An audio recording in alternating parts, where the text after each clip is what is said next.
Today, Jon White, our first speaker, is speaking from Persuasive Influence Pathway Level 3, and his project is Know Your Sense of Humor. If you know Jon White, you know this isn't a novel topic for him, but the purpose of this project is to begin developing a collection of humor stories and to present a speech that includes humor. Thank you, Brad. That's the objective. Back to you, Mr. Toastmaster. Thank you, Brad. So Jon today wants you to know that being a dad is great, but he had no idea he would be asked all these questions. So please welcome Jon as he gives a speech entitled The Questions These Kids Come Up With a speech entitled The Questions These Kids Come Up With, Jon White. Thank you, Mr. Toastmaster, fellow Toastmasters, and welcome guests. Being a dad is difficult, extremely difficult. Now, I know many of you will say, but Jon, you make it look so easy. But you have to know it's difficult. And I don't even have a quarrel with most of the things like sleep deprivation, financial issues. For me, it's the damn questions. And particularly the questions my son comes up with.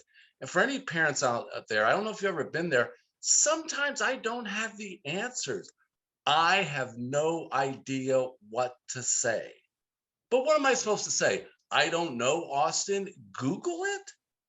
What kind of dad would I be? I want my son raised by a man, not an app. Now, fortunately, I'm a relatively wise guy and I'm well informed and I do have Google. So I have the answers to most of these questions, but there's one area I'm vulnerable in, and I think you know what it is. Yeah, it's the ladies and dating. Now's not the time to go over my resume, and it's not because it's a long resume. It's actually quite short and very sad. The lowlights include losing my virginity in college. All right, it was grad school, but let's say that's technically college. And then my 2 divorces. But other than those 3 demerits, I'm a regular Don Juan and I'm qualified to host Loveline, if you know that show. I'm it. From the very beginning, when we introduced Austin into the world, I loved being a dad, but I had this gnawing concern, this anxiety about these questions that would come. I prayed that he would never ask me these questions. I prayed that he would be asexual. Was that bad of me? Well, everything went fine for 9 years. Everything was great until the 5th grade come along and Bailey was her name. Austin came home from school one day, and apparently love was in the air. He said, I'm home and I have a girlfriend. Her name's Bailey, he said. I even talked to her, Dad. What did you say, Austin? I don't remember, Dad. I started to talk. My palms got sweaty. My stomach got really tight, and I ran to the bathroom. He was just dejected. I said, Austin, calm down. Take a cleansing breath. Breathe in, breathe out. It's going to be okay. It's going to get better. I reassured him and myself. Austin and Bailey went on to this hot relationship that only a 5th grader can have. And it culminated in their trip to Washington, D.C., where she summarily dumped him. He came home and recounted that he said, she said, everything was fine until I said this stupid thing. And he just screamed out, Dad, it was so frustrating. The day she dropped me, I cried myself to sleep. I felt so bad for the boy. I said, Austin, sit down, close your eyes. Dad, not the breathing exercise again. I told him, no, Austin, this is next level. This is more important than breathing itself. We're talking prayer and affirmations. Now close your eyes. We're going to talk to God. God, I want to thank you for all that you've provided, your provision and watching over me. Lord, I stand before you humbled and overwhelmed and confused by women. And Lord, I know that all my life I will be confused by them, but I know you've made me perfect, whole, and complete, and I'm at peace with this. And so it is. Amen. I opened my eyes in time to see Austin rolling his eyes in his head. Apparently, he didn't believe in the power of prayer. Dad, no disrespect, but you've been divorced once before, Dad. And in this marriage, Dad, you spend more time on the couch than you do your own bed. Ouch. It was time for me to close my eyes and for me to pray. Lord, please don't let me kill this boy. The next year, things only intensified. Austin enrolled in middle school. That's 6th, 7th, and 8th grade. I don't know if you've seen middle schoolers these days, but the girls are starting to develop, and this generation is extremely aggressive. A girl that Austin just met 2 weeks into the school year leaned into him and whispered in his ears, "You can kiss me if you like, Austin." Oh, Lord, I knew the questions were just going to come flying down. And I'm not talking about little questions. I'm talking about all uppercase, the questions. I wasn't prepared to answer them. So I had to manage. I had to strike first and manage this conversation. Austin, do you remember that time we played hooky from school and we went to the Staples Center? It's a place in Los Angeles where you watch sporting events. And I let you eat whatever you wanted. You had 3 hot dogs, 6 root beers, and 4 brownies. Do you remember that? Do you remember that energy and that excitement? That's how you're going to feel as your lady puts her arms around you as you lean in for your first kiss. Wow. Dad, what's a kiss like? A kiss. Austin, do you remember we watched the Space Shuttle Discovery, that takeoff, the launch? Do you remember that? Do you remember the heat, the fire, the rumbling sound? Do you remember that? That's how you're going to feel on your first kiss. Wow. Hey, Dad, I got to ask, how does it feel when you know, is it like the Space Shuttle Challenger taking off? Austin, calm down, calm down. Your time will come. Your spacecraft will take off. You just need to chill. But Dad, I gotta know, how is it? Son, I'm a Toastmaster. You know what that means. I can talk about anything, anytime, for any duration of time. But on this thing that you're asking about, there simply are no words. Dad, you? No words? Wow. 15 years have passed and our relationship has grown. And I'm still his dad and he's still my son, but he's a young man making his way in this world. And he still has his questions. Last week we got off the phone and he had all these questions about finance and mortgages. And I thought, finally, after 25 years, I field some easy questions. And then I thought, Austin's an accomplished young man and there's certain things in his life he's better than me. So I thought I would employ a novel approach and ask him some questions about dating. There was a lady I wanted to ask out, and I wanted to know the proper tone and energy to bring to it. So I said, Austin, do you have any suggestions? Yes, Dad. Do you have a pen and paper? Listen, write this down, Dad. Number 1, you need to breathe.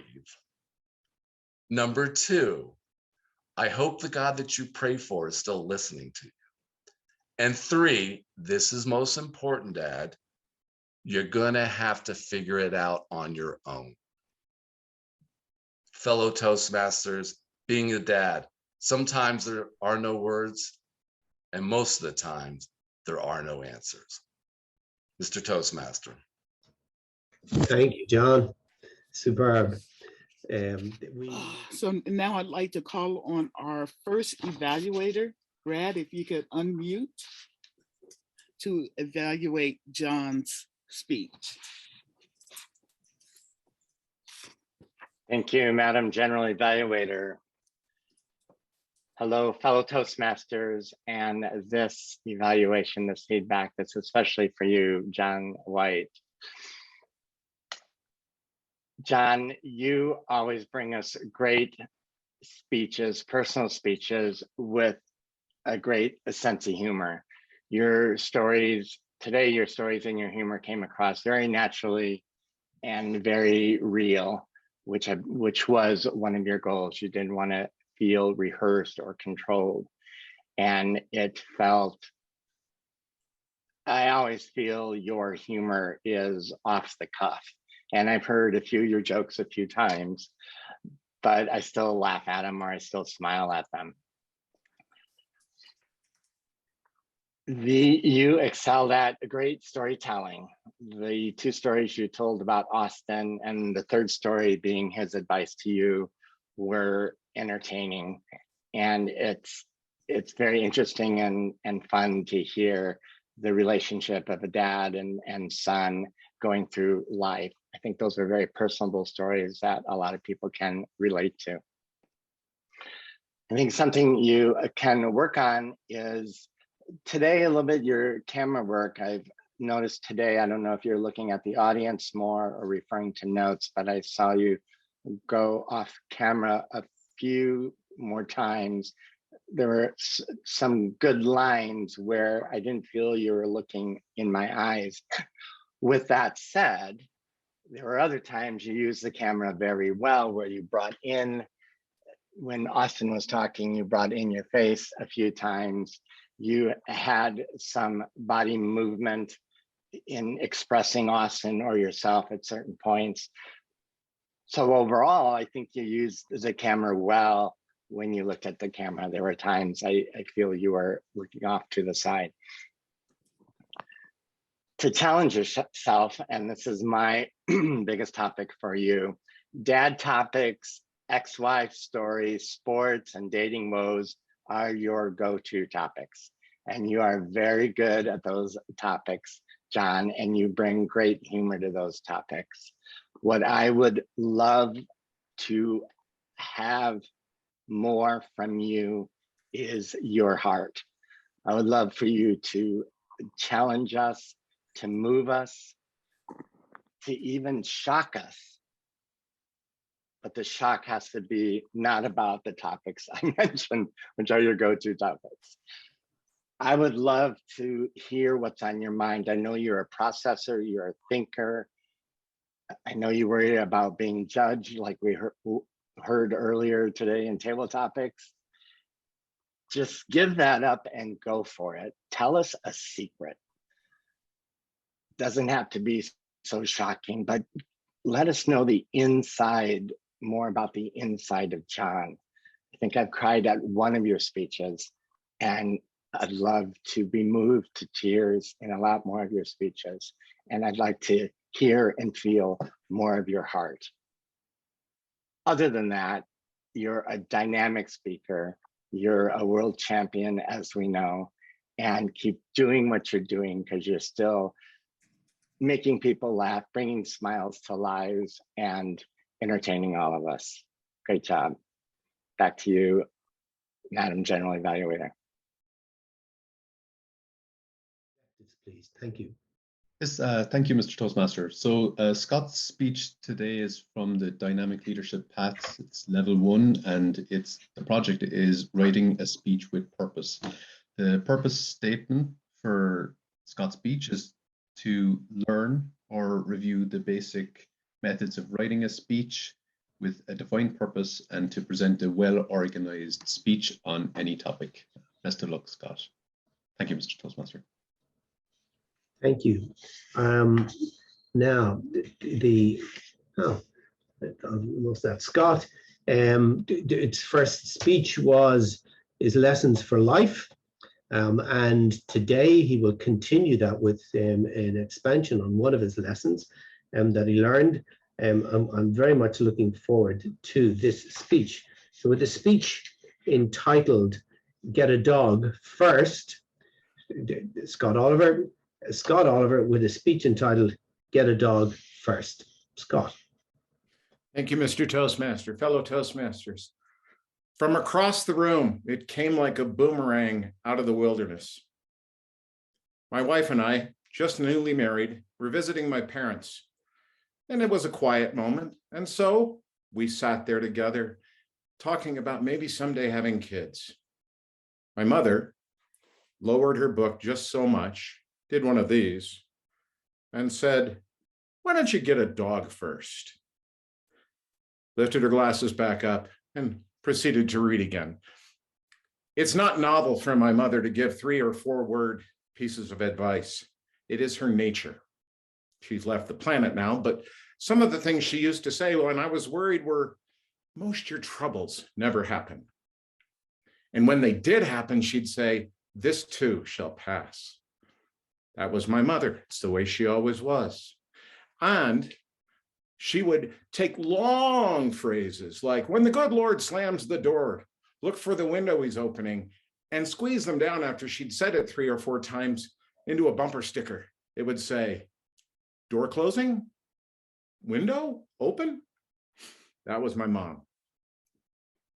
In fact, the best advice I got from her is, if you're going to give advice, less is more. I learned if advice is going to be read and then maybe adhered to, it has to fit on a bumper sticker. Think globally, act locally. Do whatever you want, just be a good person and make your neighborhood better so your neighborhood's better part of an overall global happy place. Think about "Have a nice day." That was from the 60s, little yellow happy face. Now all you see is the yellow happy face and you're thinking to yourself, at least here in the States, because Walmart has it up, if I go to Walmart, I'll have a nice day. Maybe, maybe not. Nonetheless, my favorite bumper sticker as a kid growing up was this little cryptic on the back of a Volkswagen, beat to death Volkswagen, kind of sputtering down the road, that said, "Gas, grass, or ass, nobody rides free." Now, I'm sure the message was that life is about the cost that you pay. But for the life of me, I don't get it. How is it that somebody's willing to trade a perfectly good donkey for a ride in an ugly old Volkswagen? Who knew? Fellow Toastmasters, I have to get back to this dog thing. When my mother said, "Get a dog first," well, like a lot of pithy advice that she would give, it didn't land well. We, my wife and I, dismissed it. Maybe it's not for us. On the way home that night, we talked about dogs and kids. And because we were both professionals and working at building careers, we actually ended up getting a dog before we had a kid. Now that lovely little dog, she urinated places she wasn't supposed to urinate. She defecated places she shouldn't defecate in. She would not come when she was called early on. She would jump up on the furniture. She ate things of great value that made us incur great veterinary bills. She was a delight. And there were many times when our family said, maybe we shouldn't have gotten a dog. But over time, she learned to come when she was called. She would walk along our sides. And most of all, she would greet us at the door with the huge wag of a tail, back and forth, back and forth. It was her way of saying, "I love you and I'm glad you're home." And I thought to myself, this is a great member of our family. And when she left, our hearts were broken in half. Fellow Toastmasters, when my kids came into the world, you know what? They had doctor bills. We had to feed them. We had to teach them not to jump up and down on the furniture. We had to teach them how to express love with a big old smile instead of a wag of the tail. So there's a lot you can learn from dogs. You can learn patience. You can learn love. You can learn to be a better teacher, a better coach, a better overall servant to the people around you that need you the most.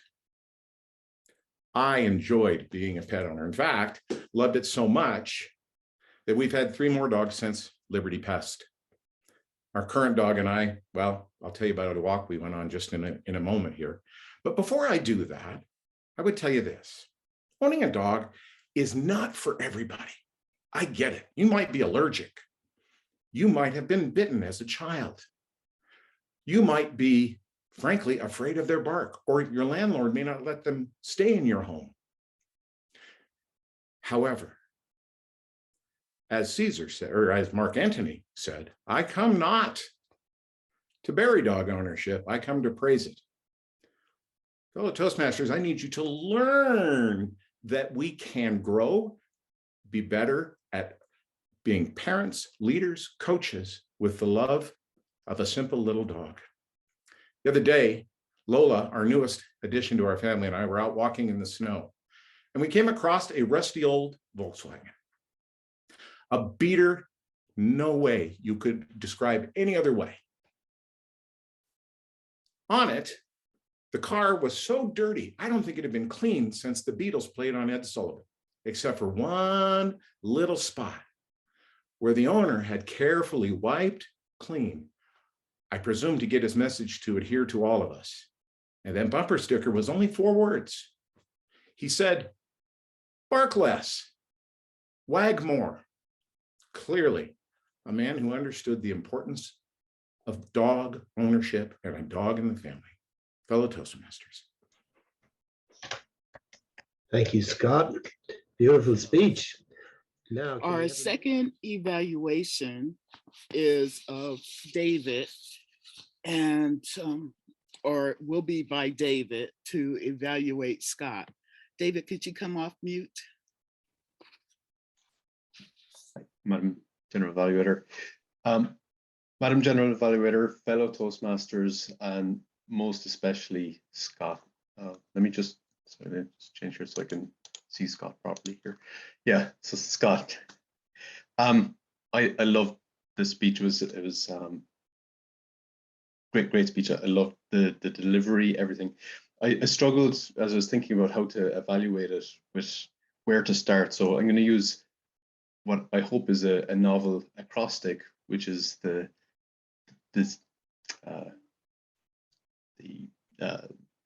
MoE, right? So the letters of our club. So and the M is in terms of making it obvious. I really liked how you delivered. There was a key point where you were talking about you can learn from your dog, right? You can learn patience, you can learn love, you can learn how to be a better servant. And that repetition of 3 times, I think, is a great example of making it very obvious and driving the message home of what you're trying to get across with your speech. I did struggle, though, in the macro sense with the objective of the speech was to deliver on a purpose statement.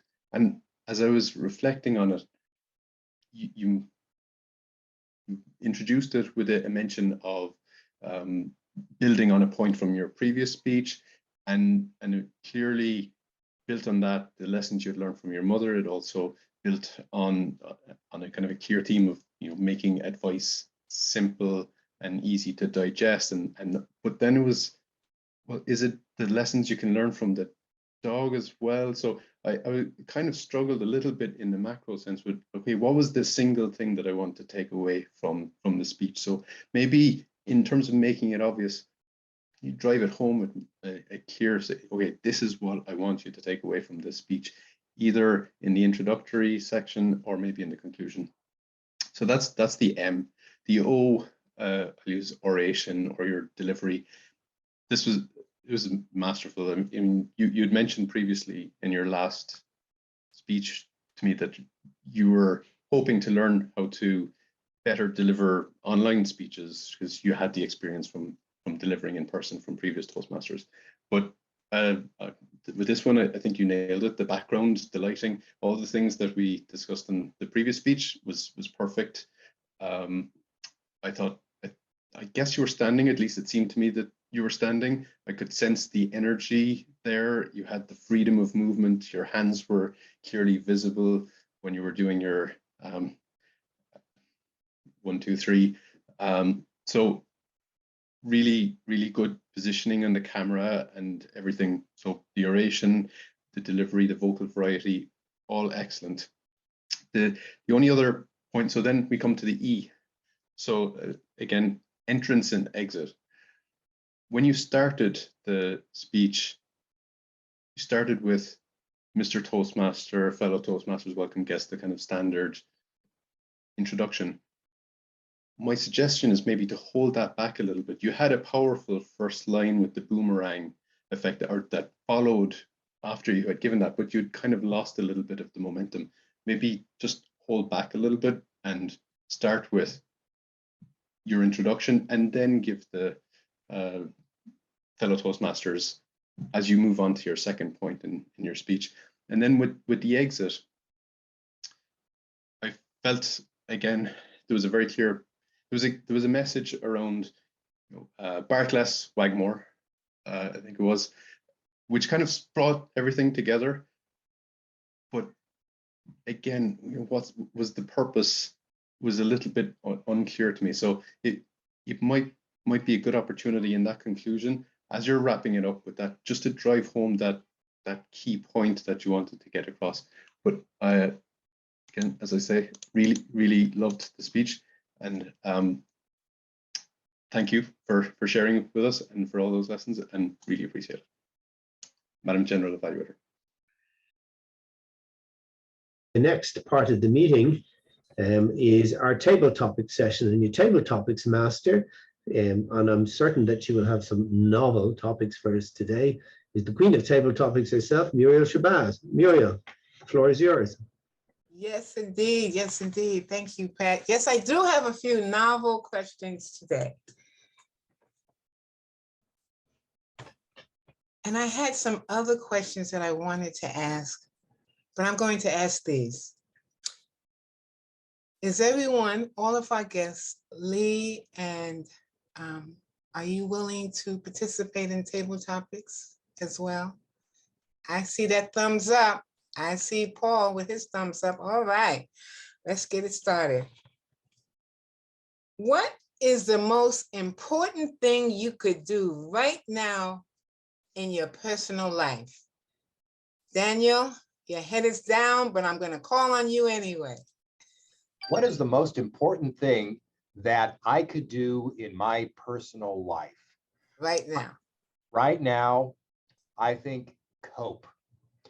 All around us, there are always forces opposing us. There are always dangers lurking out there. Now more than ever, not only are they lurking out there, they're lurking within us.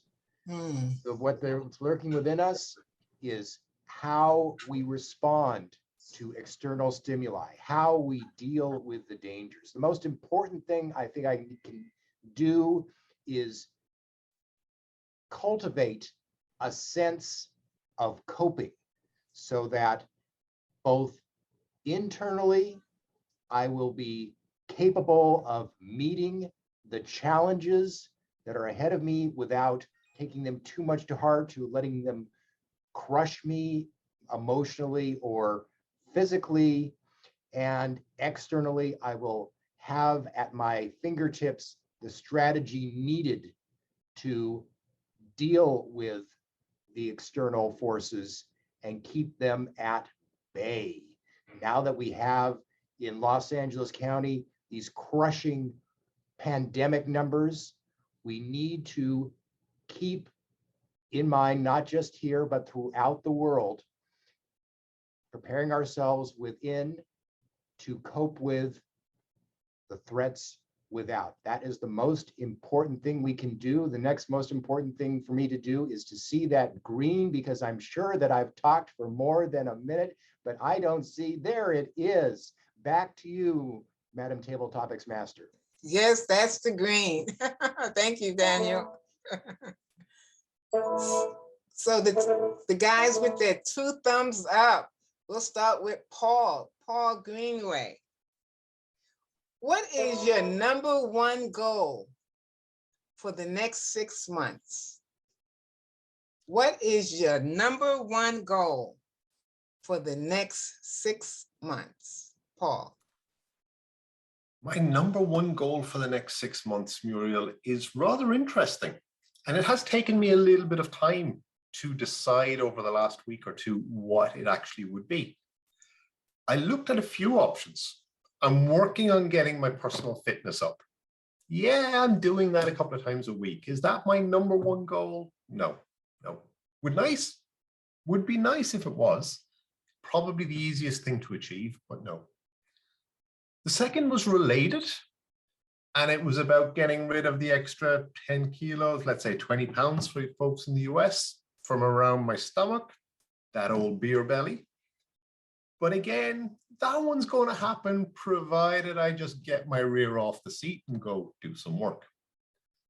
My number one goal for the next 6 months, and one of your colleagues here, Dave, knows this one to some extent, is to get myself out of my bed every single morning at a decent hour, which gives me the time for myself.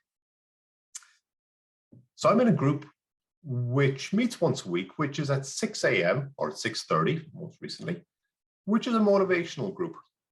But what came from it was to take on board the book of the 5 a.m. club. And that one is my goal for the next 6 months, to get myself out of bed every morning, 5 a.m., get my coffee, get my breakfast, and give myself an hour to sit down and do whatever I want. Madam Topics Master, I think I see my green. Back to you.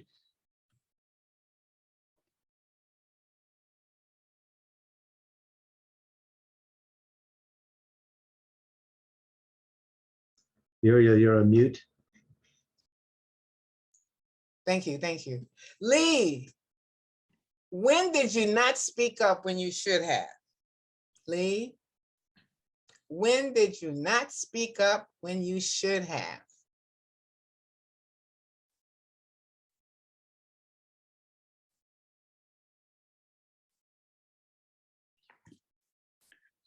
Well, hopefully it's not in a Toastmasters meeting, but I can remember vividly just about the age of 15 or 16.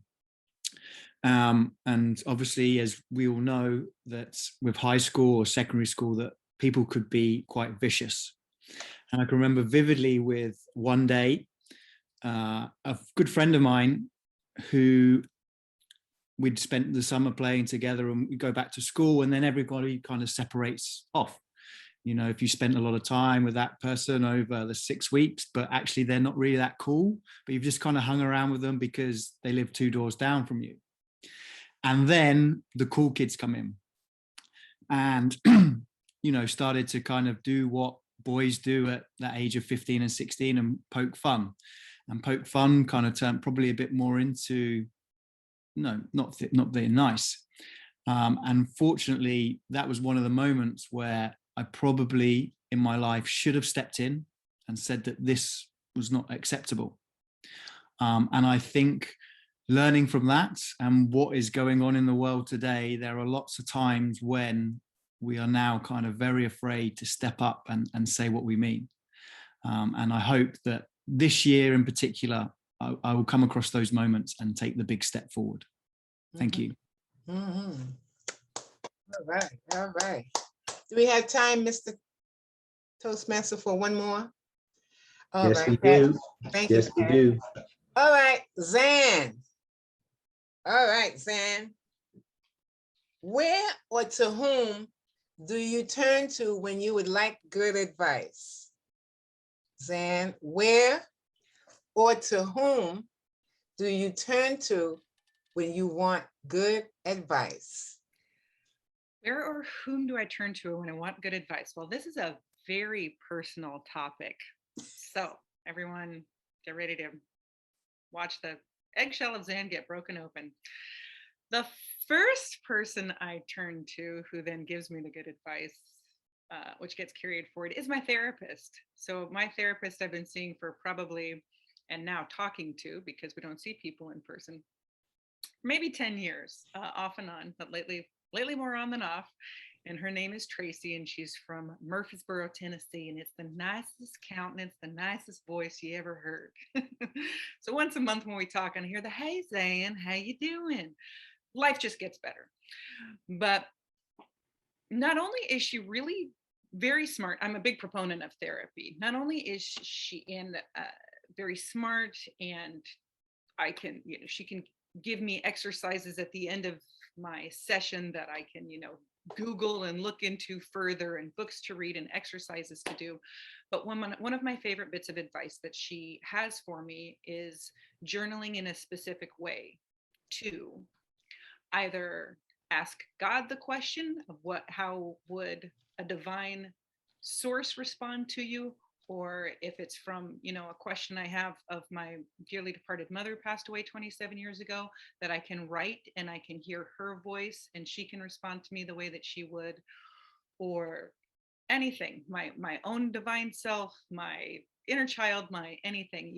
For me, I can ask people and things that are maybe no longer with us, and I can get some very solid advice. So to answer your question, I would say first my therapist, who then asks me to turn within and find the answers to my questions there.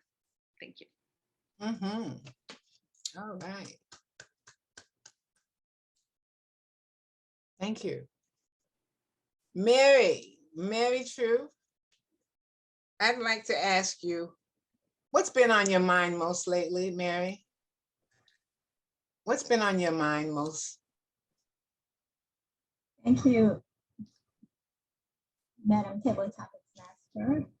What's on my mind mostly? Well, food mostly.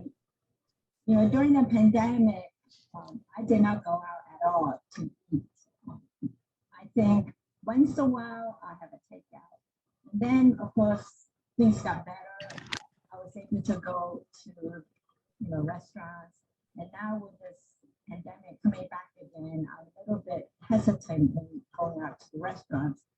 So what I now do is I just sort of have a list of these different restaurants that, okay, once this is over, this is where I'll go. This is where I'll invite friends to have coffee or have lunch or dinner. And somehow food, I'm obsessed with food right now.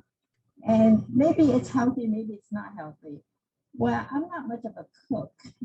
In fact, when I cook, I don't use salt at all. And now I'm getting used to it. I don't know whether because I'm used to my saltless cooking or whether I have not much choices other than either take a lot of takeout food, and that's my big interest right now is food. And I always enjoy eating. I love eating, but now it seems to be suddenly become an obsession with me. So hopefully things will get better very soon, and I'll feel that anytime I want to go out to eat, I can, and I don't have to worry about, is it safe, or should I make sure I have an outside table, or should I do this, or should I do that? And that is my current immediate concern right now for me. Okay. All right. Thank you. Thank you, Mary. Hal G, unmute yourself. I've got a question, a novel question just for you. Oh, goodness.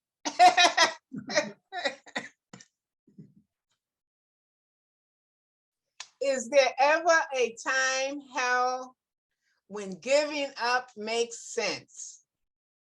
Is there ever a time, Hal, when giving up makes sense? That is a profound question. Is there ever a time when giving up makes sense? Actually, first answer comes to my mind. Yes, there are times you have to give up. I know being determined, being focused is very helpful to achieve goals. But sometimes we evolve, we develop. We understand maybe what we're focused on is something that's not really that good. And you stand back and you look at it with a greater perspective. You may say, I will let go of something to get a better grip on it.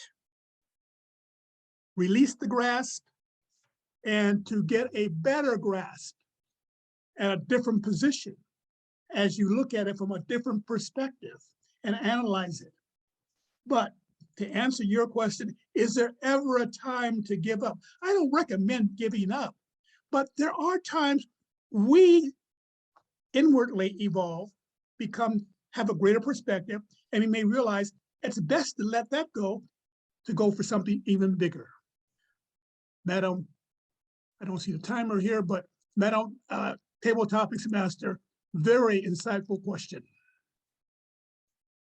I didn't speak for a minute. Keep going then. Oh, well, yes. You have to take a look at what you're asking. No, you're Okay. good. I see the thumbs up from Vicky. Okay. Thank you for. Thank you, Harold.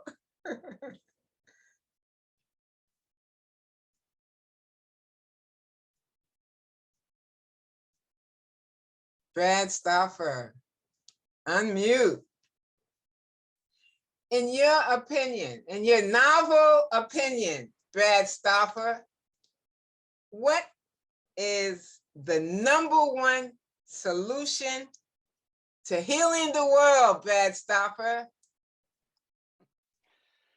Thank you for that question, Muriel. In that moment of silence, I looked in your eyes on my monitor and I saw you looking at my eyes and you mentioned my name. That was the biggest Zoom connection, energetic connection I've had all these months we've been on Zoom. And with that said, the #1 thing to heal the world is energy and connection, is really connecting with each other from our hearts more now than ever than from our heads. In Toastmasters, we learn to prepare, we learn process, we learn to speak, share, and communicate. And I challenge all of us to use all of that, but bring our heart and to connect with individuals. Everyone we meet, whether it's a smile or kind words, or just bring that energy and that look, like you just shared with me, Muriel, when there was that magical connection, even without words. So I believe that the goal, the biggest thing that can heal the world is for us to create connections with ourselves, with each other, and with the earth. And be responsible for each other, be responsible for the earth we live on, and be responsible for how we show up every single day. Thank you for that question, Muriel. Oh, thank you. Mary Pryor, I know you're there. Mary, are you able to unmute? Yes, Muriel, I'm here. All right. Mary, if I didn't think anyone would judge me, I would do stand-up comedy. What would you do differently if you knew no one would judge you?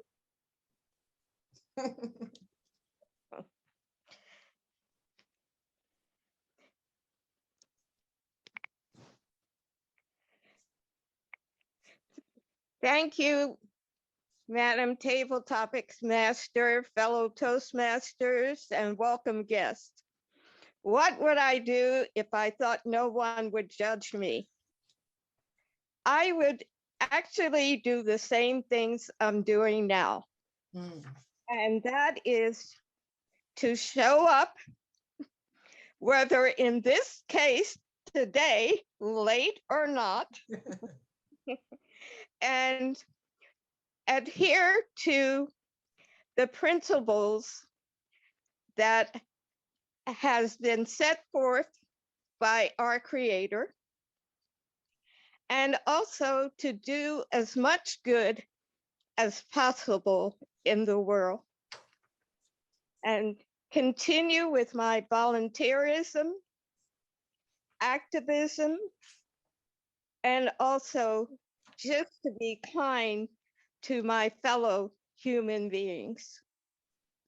I think it's important that, as Brad spoke, a part of his table topic answer, we need to be kind to one another, open up our hearts as well as our minds in order to be a loving participant, human being in this world today. It is so needed. And I hope that most of us will try to do just that. Back to you, Madam Table Topic Master. Thank you, Mary. Thank you. Well, it looks like we are at 9:52. Our last evaluator is Victoria. Victoria, please unmute. She will be evaluating table topics. Thank you, Madam General Evaluator, fellow Toastmasters.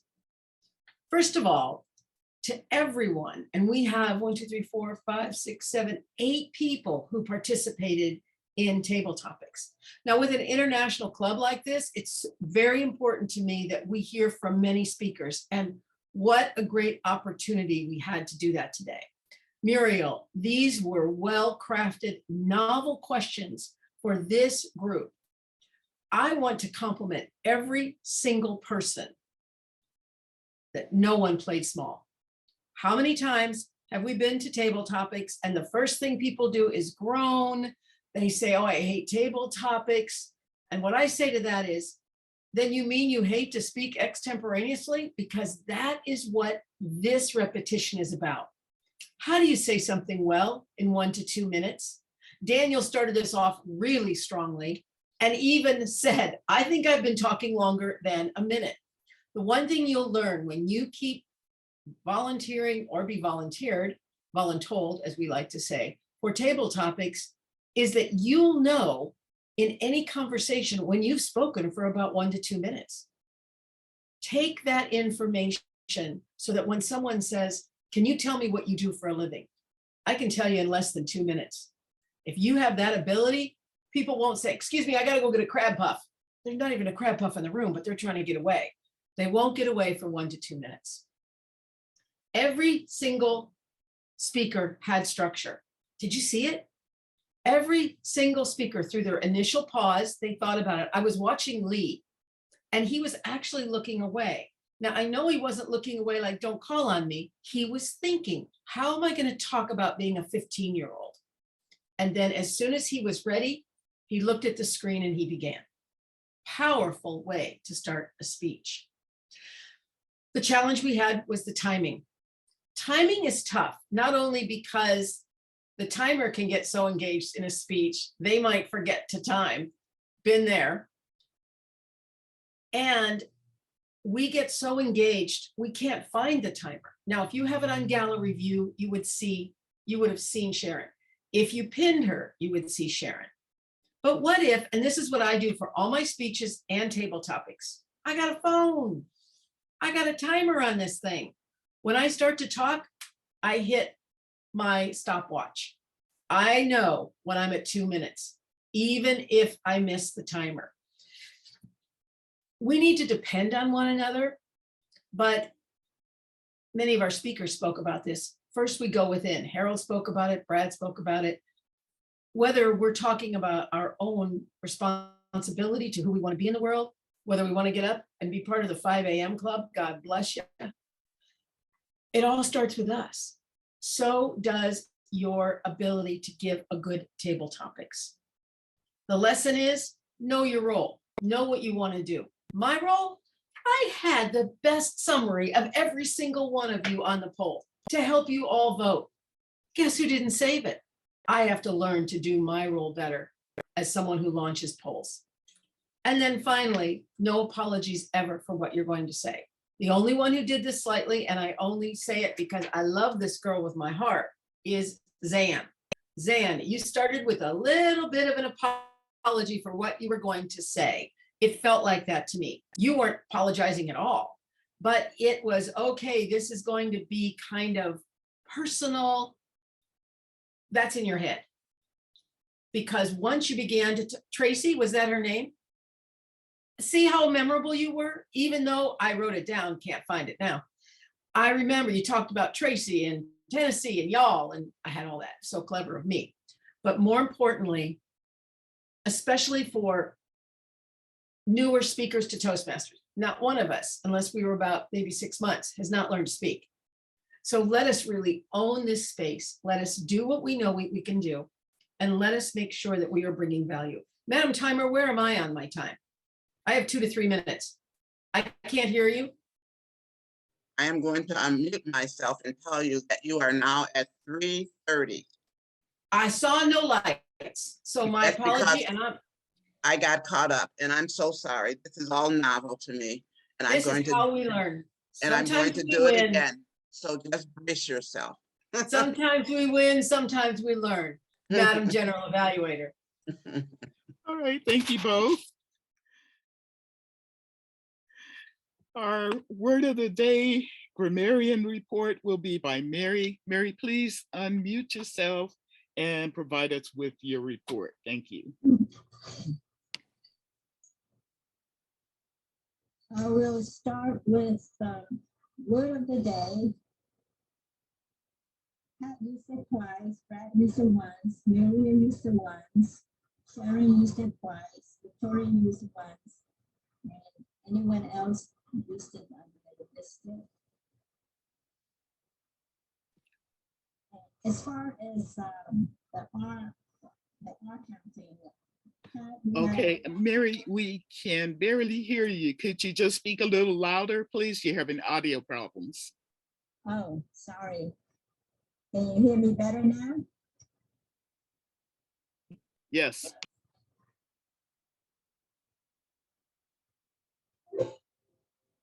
Okay. Pat had 3. Lee has about 5.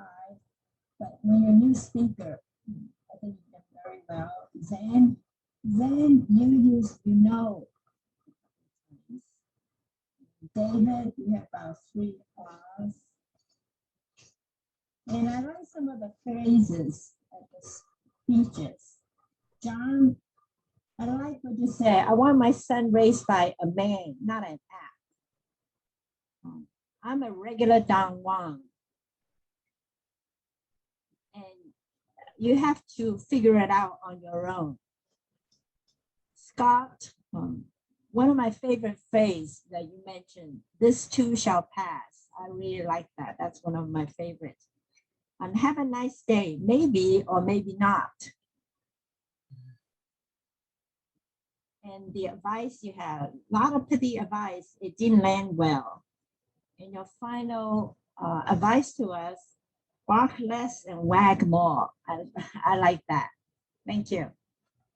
Thank you, Mary.